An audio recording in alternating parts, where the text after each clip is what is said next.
여호와는 나의 목자니 내가 부족함 없으리로다. 은혜를 따라 사랑하는 여러분들, 또 귀한 하루 맞으면서 또 예배 자리에 나오셔서 감사를 드립니다. 오늘 9월 18일입니다. 금요일, 벌써 금요일이네요. 우리 매일 예배 드리도록 하겠습니다. 우리 사도신경으로 믿음을 고백하겠습니다. 전능하사 천지를 만드신 하나님 아버지를 내가 믿사오며 그 외아들 우리 주 예수 그리스도를 믿사오니 이는 성령으로 잉태하사 동정녀 마리아에게 나시고 본디오 빌라도에게 고난을 받으사 십자가에 못 박혀 죽으시고 장사한 지 사흘 만에 죽은 자 가운데서 다시 살아나시며 하늘에 오르사 전능하신 하나님 우편에 앉아 계시다가 죄로서 산자와 죽은 자를 심판하러 오시리라. 성령을 믿사오며 거룩한 공예와 성도가 서로 교통하는 것과 죄를 사하여 주시는 것과 몸이 다시 사는 것과 영원히 사는 것을 믿사옵나이다. 아멘. 아멘. 498장입니다. 통일찬송가 275장입니다. 저 죽어가는 자 다 구원하고 찬송합니다.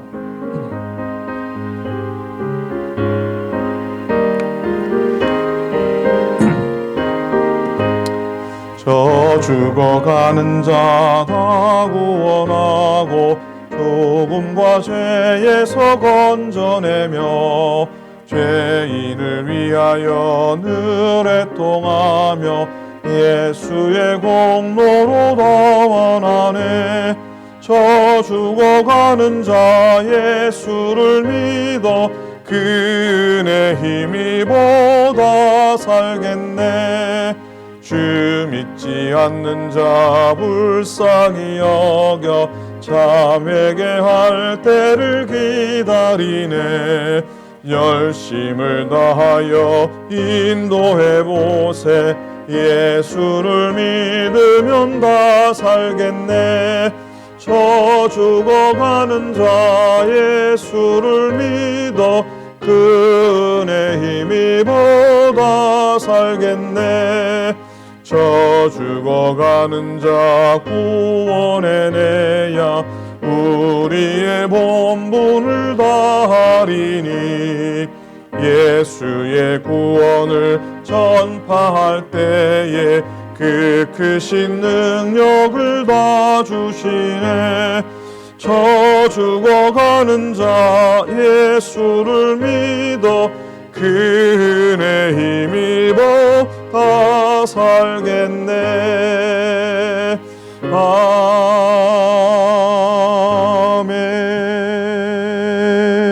아멘. 아멘. 말씀을 봅니다. 오늘은 사도행전 17장의 말씀 보시겠습니다. 사도행전 17장 10절부터 18절까지 말씀 보겠습니다. 217페이지입니다. 사도행전 17장 10절부터 18절입니다. 교독합니다. 밤에 형제들이 곧 바울과 실라를 베레아로 보내니 그들이 이르러 유대인의 회당에 들어가니라. 베레아에 있는 사람들은 데살로니가에 있는 사람들보다 더 너그러워서 간절한 마음으로 말씀을 받고 이것이 그러한가 하여 날마다 성경을 상고하므로 그 중에 믿는 사람이 많고 또 헬라의 귀부인과 남자가 적지 아니하나 데살로니가에 있는 유대인들은 바울이 하나님의 말씀을 베레아에서도 전하는 줄을 알고 거기도 가서 무리를 움직여 소동하게 하거늘 형제들이 곧 바울을 내보내어 바다까지 가게 하되 실라와 디모데는 아직 거기 머물더라. 바울을 인도하는 사람들이 그를 데리고 아덴까지 이르러 그에게서 실라와 디모데를 자기에게로 속히 오게 하라는 명령을 받고 떠나니라. 바울이 아덴에서 그들을 기다리다가 그 성에 우상이 가득한 것을 보고 마음에 격분하여 회당에서는 유대인과 경건한 사람들과 또 장터에서는 날마다 만나는 사람들과 변론하니 함께 읽겠습니다. 어떤 에피쿠로스와 스토아 철학자들도 바울과 쟁론할세 어떤 사람은 이르되 이 말쟁이가 무슨 말을 하고자 하느냐 하고 어떤 사람은 이르되 이방 신들을 전하는 사람인가 보다 하니 이는 바울이 예수와 부활을 전하기 때문이러라. 아멘. 아멘. 자, 오늘도 바울의 2차 선교 전도 여행이 계속 진행이 됩니다. 계속 나아갑니다. 오늘은 마게도냐 지방 아래쪽으로 내려옵니다. 어제 빌립보에서의 바울의 행적을 살폈는데요. 빌립보에서 서남쪽으로 이렇게 한 30마일 내외 정도의 간격으로 빌립보 밑에 암비볼리 그리고 아볼로니와 그리고 데살로니가가 있습니다. 이렇게 네 지역 빌립보, 암비볼리, 아볼로니아, 데살로니가를 잇는 길은 당시 로마의 수도였던 이 로마와 마게도냐 동부를 잇는 엑나시안 가도라고 일컬어졌습니다. 이 바울의 일행이 그 로마가 만들어 놓은 대로를 따라 100마일여 여행을 한 거죠. 이 길은 로마 제국이 온 세상을 정복하기 위해서 또 그 땅을 지배하기 위해서 마련해 놓은 길인데 바울은 하나님의 말씀으로 이 세상을 정복하고 하나님의 복음으로 이 세상을 지배하기 위해서 그 대로를 이용하고 있는 겁니다. 제국의 중심을 향해서 나아갑니다. 세상의 중심을 향해서 나아갑니다. 오늘 말씀의 제목은 세상의 중심을 향해 나아가는 복음입니다. 이 제목을 적으면서 내가 너무 앞서가나 제목이 너무 앞서가는 것 같다라는 생각도 들었습니다. 이제 복음의 전도의 첫 발걸음을 뛴 지 얼마 되지 않았는데 벌써 뭐 세상 중심을 향해 간다 그러는 건 아닌가 싶었는데 그래도 마음속에 아니다. 첫 출발이 중요하고 첫 발걸음이 중요한데 바울은 분명히 로마의 대로를 걸어가면서 세상의 중심을 향해 제국의 중심을 향해 간다고 뚜벅뚜벅 걸어갔을 거라 저는 그렇게 생각합니다. 그 모습을 한번 이렇게 떠올려 보시기 바랍니다. 이 바울과 그 일행들이 별로 크지도 않은 무리들이 그 길을 걸어가면서 품었던 놀라운 꿈들, 말씀으로 십자가로 이 세상을 정복하겠다고 하는 그런 놀라운 소망들을 한번 떠올려 보면은 참 대단한 그런 감동을 받게 됩니다. 이쯤에서 하나 불러야 될 찬송이 복음성가가 하나 있죠. 저 멀리 배는 나의 시온성 오 거룩한 곳 아버지 집 이 찬송이죠. 저 멀리 배는 나의 시온성 오 거룩한 곳 아버지 집 내 사모하는 집에 가고자 한밤을 세웠네. 다 같이 합니다. 저 망망한 바다 위에 이 몸이 상할지라도 오늘은 이곳 내일은 저곳 주복음 전하리. 2절은 아득한 나의 갈 길 아득한 나의 갈 길을 다가고 저 동산에서 편히 쉴 때 내 고생하는 모든 일들 주께서 하시리. 아멘. 빈들이나 사막에서 이 몸이 고날지라도 오내 주 예수 날 사랑하 날 지켜주시리 날 지켜주시리.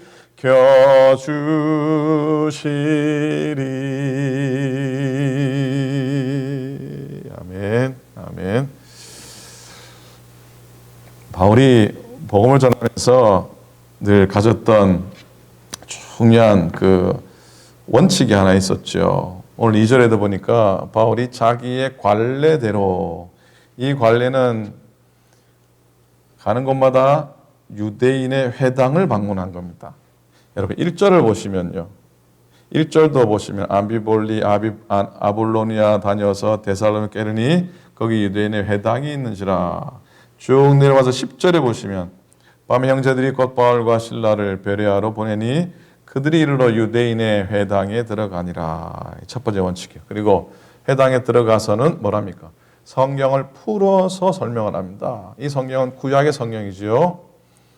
영혼을 구원하고 영적 생명을 풍성케 하는 말씀을 전하는데, 여러분 말씀을 사모하기 시작할 때, 말씀이 갈급해질 때 우리의 심령과 교회 부흥은 시작이 되는 줄로 믿습니다. 자, 한국 갤럽에서 꽤 오래전에 설문을 하나 조사했답니다. 설문. 교회 다니는 전국의 고등학생들 1,200명한테 물었습니다. 그 중에 이제 많은 학생들 교회를 안 다니는 학생들이 있어서 왜 교회를 다니다가 안 다닙니까? 그 질문을 했는데, 우리는 흔히 생각해 교회가 재미가 없어서, 아니면 교회에 이쁜 여학생이 없어서 뭐 그런 답이 나올 것 같은데, 예상외로 놀랍게도 학생들이 지적한 첫 번째 이유가 뭐냐면 우리 교회의 설교가 은혜가 안 되기 때문이라고 답했다고 합니다. 누구에게나 말씀을 사모하는 영이 있는 것이죠. 우리 심령 안에 있는 것이죠. 그리고 그 말씀을 사모하는 영이 되살아날 때 우리는 진정한 부흥을 맛보게 될 줄로 믿습니다. 자, 바울이 뜻을 풀어 설명한 복음의 내용은 3절에 나옵니다. 뜻을 풀어 그리스도가 해를 받고 죽은 자 가운데서 다시 살아나야 할 것을 증언하고 이르되 내가 너에게 전하는 이 예수가 곧 그리스도라 하니. 바울이 전하는 메시지는 예수님의 십자가와 죽으심과 부활하심, 그리고 그분이 그리스도 되심을 증거했습니다. 그런데 우리는 워낙 익숙한 메시지고 복음이라 아멘 그러지만, 이 말을 선포한, 이 복음을 선포한 그 자리에 심각한 문제가 발생하죠. 유대인들이 불량배를 동원해가지고 바울이 복음을 전하는 걸 방해합니다. 심지어 그 다음 동네 베레아까지 사람을 보내서 쫓아가서 도시락 싸들고 가서 방해를 하는 모습을 보게 됩니다. 그런데 이 와중에도 놀라운 일이 벌어지죠. 4절에 보니까 그 중에 어떤 사람, 곧 경건한 헬라인의 큰 무리와 적지 않은 귀부인도 고난을 받고 바울과 실라를 따르나라고 하는 말씀이 나옵니다. 아쉽게도 그들의 이름이 나오지는 않지만 경건한 헬라인의 큰 무리와 특별히 그 다음 적지 않은 귀부인들이 복음을 받아들였다 하는 놀라운 기록입니다. 세계 중심을 향한 이 복음의 전진과 더불어 이 사회 중심, 즉 헬라의 상류층으로 복음이 이렇게 파고 들어가고 있는 것을 확인할 수가 있습니다.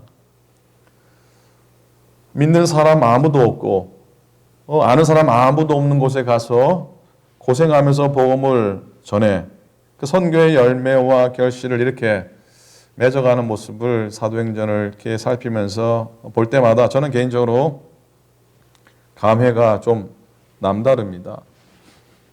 여러분 교회를 개척에 섬기게 되면 특별히 생개척, 그러니까 아무도 교인이 없는 데서 교회를 세워 시작하게 되면 인간적으로는 참 막막합니다. 물론 연합감리교단에서 개척하는 건 뭐 굶지는 않으니까, 굶기지는 않으시니까 그래도 복된 개척이긴 하죠.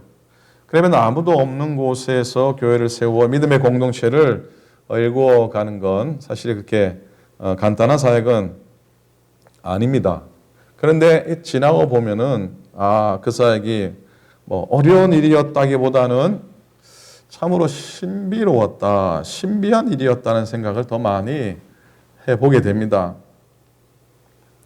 사실 부족한 이 사람이 두 번의 개척을 결정하면서 마누라 생각하고 자식 생각을 먼저 했다면 어찌 그런 결단을 할 수 있었겠습니까? 물론 뭐 가정과 생활에 대한 고민이 없었다면 거짓말이겠지만 그런 것들이 마음에 파고 들어가기 전에 짧은 시간 안에 하나님이 결정하게 하신 것 같다 하는 생각이에요. 그래서 시작을 할 수 있었지 않았나 하는 생각하게 됩니다.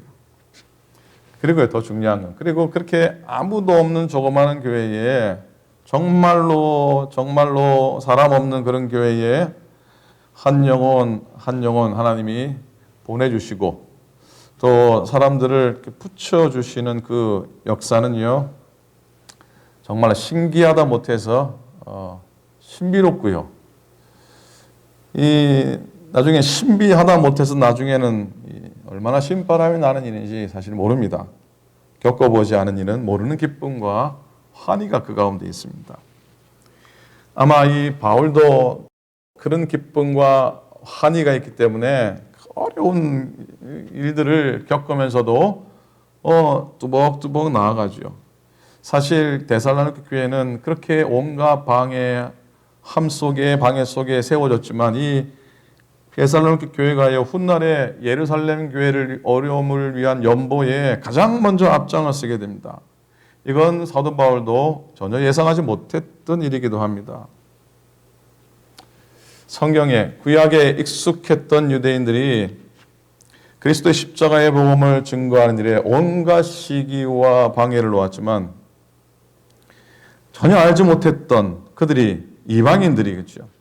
십자가 복음의 구원의 역사가 그렇게 이방인들, 곧 헬라인 남자들 그리고 귀족의 부인들에게 들어갔다는 건 이 놀라운 일입니다. 성령의 역사인 줄로 믿습니다. 여러분, 복음은 생명의 씨앗이기 때문에 절대로 빈 껍질로 되돌아보지 않는다고 생각합니다.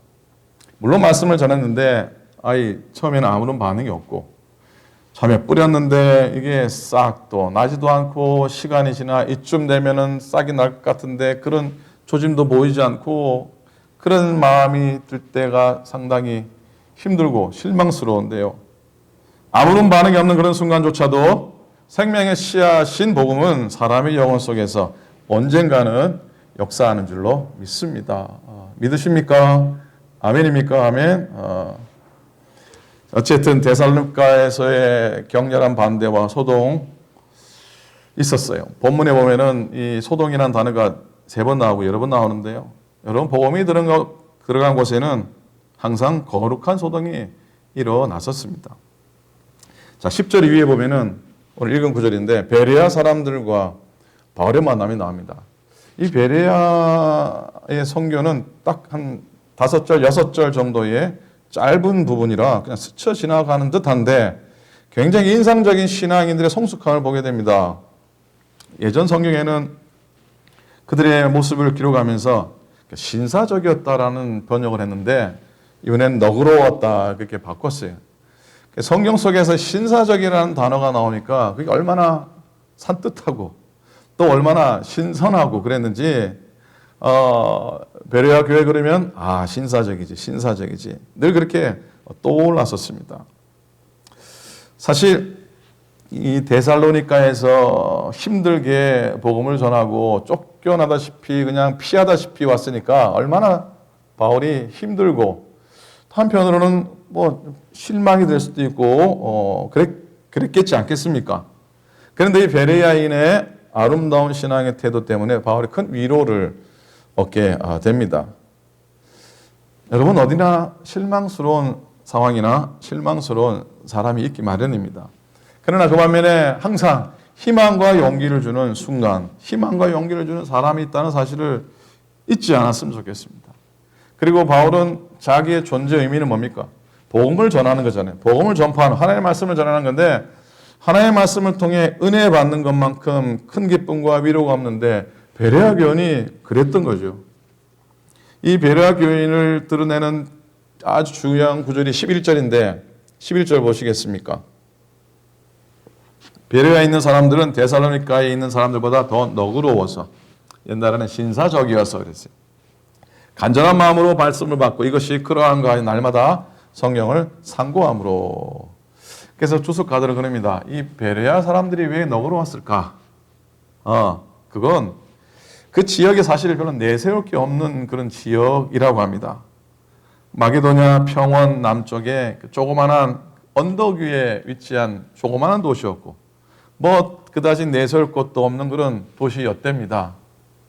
그러나 그들이 보여준 겸손함과 너그러움과 그 간절함은 그들에게 가장 귀한 보배였다는 생각을 하게 됩니다. 여러분과 마음과 자세보다 더 중요한 건 사실 없습니다. 사람들은 모든 준비된 마음과 그들이 할 수 있는 모든 열심을 다해서 이 베레아 교인들은 말씀을 받았습니다. 날마다 말씀을 상고함으로 그랬어요. 바울의 말씀이 선포되면 그 말씀을 잘 듣고 기억하고 또 구약 성경의 말씀과 연관시켜 보기도 하고 바울이 설명한 이 말씀이 일치한가 참 진리인가 깊이 묵상하기도 했다고 합니다. 우리는 그냥 한쪽 귀로 들으면 한쪽 귀로 지나갈 때가 사실 얼마나 많이 있습니까? 20분 설교 가운데 그러죠. 20분 설교 가운데 단 한 구절만이라도 마음속에 담은 그날은 은혜 받은 날이다라고 할 정도니까요. 이 베레아의 교인이 그런 부분에는 특별했었습니다. 그리고 그 결과로 12절에 그 중에 믿는 사람이 많고 또 헬라의 귀부인과 남자가 적지 아니하나 여기에 눈에 들어오는 단어가 하나 있는데 그거 뭡니까? 귀부인. 제가 귀부인을 좋아해서 아니고요. 17장에는 이 두 번이나 등장합니다. 4절과 12절. 경건한 귀부인이 등장합니다. 좀 특별해 보이지 않습니까? 특별해 보이지 않습니까? 어제는 믿음의 여장부 루디아의 등장을 보았는데 오늘은 이름은 나오지 않지만 귀부인이 등장합니다. 여러분 이제 그리스도의 복음이 헬라 사회의 상층부에 이런 것을 보게 됩니다.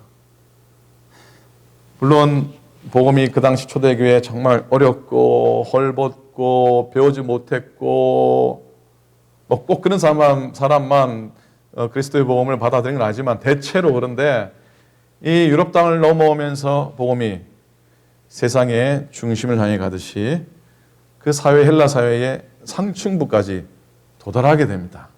이 엄청난 변화입니다. 대단한 변화입니다. 그냥 넘겨 짚어서는 안 되는 그런 변화이기도 합니다. 1차 전도 여행 때 소아시아 전도 때 이렇지 않았어요. 13장 50절에 보면은 이에 유대인들이 경건한 귀부인들과 그 신의 유력자들을 선동하여 바울과 바나바를 박해하여 그 지역에서 쫓아내겠어요. 그 전에 경건한 귀부인은 바울을 쫓아냈어요. 근데 지금의 귀부인은 바울의 복음을 받아들이고 있어요. 자, 베레아의 섬김이 쉽지는 않았지만 귀한 결실을 맺게 됩니다. 그래서 베레아에서 이 얻은 자신감을 가지고 바울이 이제 어디로 넘어갑니까? 어디로 넘어가죠, 사모님? 아테네로 넘어갑니다. 여러분, 저는 아테네로 넘어갈 때 이 베레아에서의 이 얻은 자신감이 문제가 아니었을까라는 생각도 해보게 됩니다. 아테네 선교는 사실 바울에게는 아픔과도 같아 보입니다. 바울이 아테네에서 내가 겪은 그 선교는 아픔이다 표현한 적은 없지만 많은 주석가들이 설교가들이 이 아테네에서의 바울의 그 선교를 보면서 많이 아쉬워하죠. 아마 바울에게도 아픔이지 않았을까? 물론 바울의 열정이 어느 때보다 강했지만 왠지 아테네 선교는 논쟁, 말다툼하다가 끝난 것처럼 보여집니다. 그리고 바울 선생님께 죄송하지만 이제 보면 설교 자랑하다가 정말 이 17장의 아레오바고에서의 바울의 설교는 명설교이긴 한데 좀 어려워요. 좀 어려워. 그래서 바울이 자기의 지혜와 자기 지식을 아테네 시민들에게, 아테네 철학자들에게 보여주고 싶어서, 아니 그렇게라도 복음을 전하고 싶어서 했지만 결국은 논쟁으로 끝난 아테네의 선교는 아닌가라는 생각 들게 됩니다. 그 당시 세계의 3대 도시, 예루살렘, 종교적인 도시, 히브리 문화의 끝판왕, 그리고 로마, 정치적인 대표 도시, 라틴 문화의 극치. 그리고 오늘 이 아테네, 이건 학문과 예술과 철학의 도시죠. 헬라 문화의 극치 아닙니까? 바울은 아마 이 세 도시를 다 정복하고 싶었을지도 모르겠습니다. 바울은 소시적에 헬라 철학의 본산이 되는 아테네를 동경했을 거예요. 다소에서 기초교육 받고 예루살렘 가서 가말리엘 문화생으로 율법을 공부한 다음에 아마 바울이 예수님을 만나지 않았다면 아마 아테네 가서 철학을 공부했을 수도 있을 것 같아요. 그러나 바울은 다메스 도상에서 부활의 주님 만납니다. 그를 핍박했던 주님 만난 다음에 복음의 전도자가 돼서 아테네를 입성하게 됩니다. 아마 바울의 감회가 아마 남다랐을 것 같습니다. 그런데요, 아테네에 당도한 그 첫인상은 바울의 마음을 아프게 한 정도가 아니라 분노하게 합니다. 경노하게 합니다. 16절에 나오죠. 바울이 아테네에서 그를 기다리다가 그 성에 우상이 가득한 것을 보고 마음에 격분하여 그랬습니다. 온성에 가득한 우상 때문이었습니다. 바울은 수준 높은 아테네 사람들을 내가 한번 우상으로부터 끄집어내겠다고 설득하기 시작하는데 먹히지가 않습니다. 전도하기 제일 힘든 분들이 용서하십시오. 교수님들이라고 합니다. 이 최고의 지식으로 무장한 분들에게 복음을 전한다는 게 그리 쉽지 않다는 걸 말하는 거죠. 그러니 이 받아들이지 않는데 어떻게 해보려니까 뭐가 됩니까? 말싸움이 되잖아요. 17절에 해당에서 유대인과 경건한 사람들과 또 장터에서는 날마다 만나는 사람들과 변론하니 18절에 어떤 에피쿠로스와 스토아 철학자들도 바울과 쟁론할세. 언젠가 제가 말씀 속에 이런 말씀 어느 주일인가요? 은혜 설교할 때 그랬어요. 은혜는 설명하는 게 아니고 은혜는 고백하는 겁니다 그랬는데 마찬가지죠. 복음도 그렇죠. 복음은 변정하는 게 아니라 그냥 선포하는 겁니다. 선포함으로 흑암의 신을 깨뜨려 부시는 건데 회개하라 선포하고 단순히 복음을 전하는 것인데 바울은 철학적으로 변증하려고 시도를 했던 것이죠. 19절 이후에 이 사도행에서 제일 긴 바울의 설교가 이어집니다. 명설교요. 가장 철학적인 설교였습니다. 온갖 지혜를 다 짜낸 것 같은 느낌이 들 정도의 그런 설교였습니다. 그러나 아테네에서의 그의 선교는 실패에 가까운 결과를 얻게 됩니다. 뭐 실패라고 하면은 좀 어폐가 있긴 하지만, 그러나 가장 아쉬운 선교의 열매를 얻게 됩니다. 물론 그 나름대로 아테네에서의 선교도 의미가 있죠. 분명히 의미가 있죠. 어쨌든 아테네 사람들은 바울의 말을 믿지 못했습니다. 하지만 바울이 고배를 마셨지만요. 사실 그의 증거는 여전했습니다. 예수님만이 나의 구세주이십니다. 그분만이 우리의 그리스도십니다. 메시아십니다. 사랑하는 여러분, 오늘도 우리가 하루 살아가면서 어떤 상황에서도 때로는 내가 성공하고 잘 돼도 어떤 상황에서는 또 바울의 아테네 경험처럼 실패하고 고배를 마셔도 어쨌든 간에 예수님만이 우리를 구원하시고 예수님만이 이 땅을 고치실 수 있는 분이다라고 고백하기 원합니다. 예수님만이 개인과 가정과 나라가 안고 있는 모든 문제의 유일한 해결책인 줄로 믿습니다. 주님만이, 예수님만이 우리의 소망 되십니다. 고백하면서 오늘 하루도 살아가시고 우리의 평생을 그렇게 걸어갈 수 있기를 우리 주님의 이름으로 간절히 부탁을 드립니다. 아멘. 기도하시겠습니다. 하나님, 오늘도 바울의 발걸음을 살펴보았습니다. 때로는 말씀을 받는 이들로 인해 감동을 얻고, 그러나 때로는 박해하고 방해하는 이들로 인해서 고통을 겪고, 때로는 선교의 열매, 복음이 잘 먹혀 들어가지 않아 안타까워하기도 하고 힘들어도 했지만, 그러나 그 모든 과정들이 세상의 중심을 향해서, 세상의 끝을 향해서 나아가는 발걸음 이었던 줄로 믿습니다. 오늘도 우리가 믿음의 길을 걸으면서 순례자 같은 삶을 살아가는데 때로는 감사한 일도 있고 때로는 어려운 일들, 때로는 실패를 맛보기도 하지만 그러나 본향을 향해 주님을 향해 뚜벅뚜벅 담대히 걸어가는 우리 모두 되도록 축복하여 주시옵소서. 믿음의 중심을 향해, 복음의 중심을 향해, 그리스도의 중심을 향해 나아가는 저희 되도록 우리 날마다의 삶을 주장하여 주시옵소서. 귀한 날을 주셔서 감사합니다. 예배하며 시작하는 날이 우리가 오늘도 승리하는 날, 기쁨의 날, 강건한 날 되도록 인도하여 주시고 가정들, 일터들, 생업들, 모든 자녀들 다 하나님의 은혜 가운데 꼭 붙잡아 주시옵소서. 연약한 이들을 고치시고 하나님 어려움 속에 있는 이들에게 하나님의 손길로 모든 것들을 은혜로 채워 주시옵소서. 당신의 교회와 믿음의 권속들을 주님이 품어주시옵기를 빌고 원합니다. 모든 게 주님의 은혜입니다. 감사합니다. 우리 주님 예수 그리스도 이름으로 축복하며 간절히 기도드립니다. 아멘. 하늘에 계신 우리 아버지여, 이름이 거룩히 여김을 받으시오며 나라의 임하옵시오며 뜻이 하늘에서 이룬 것 같이 땅에서도 이루어지이다. 오늘날 우리에게 일용할 양식을 주옵시고 우리가 어리게 죄 지은 자를 사하여 준 것 같이 우리 죄를 사하여 주옵시고 우리를 시험에 들지 말게 하옵시고 다만 악에서 구하옵소서. 나라와 권세와 영광이 아버지께 영원히 있사옵나이다. 아멘.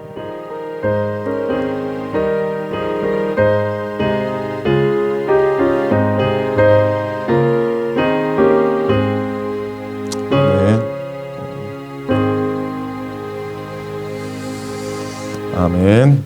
다 평안하시죠? 늘 강건한 가운데 거하시길 바랍니다. 내일도 말씀 가운데 뵙도록 하겠습니다. 내일 벌써 토요일이네요. 오늘 하루도 은혜 안에 거하시길 축복합니다. 감사합니다. 여호와는 나의 목자니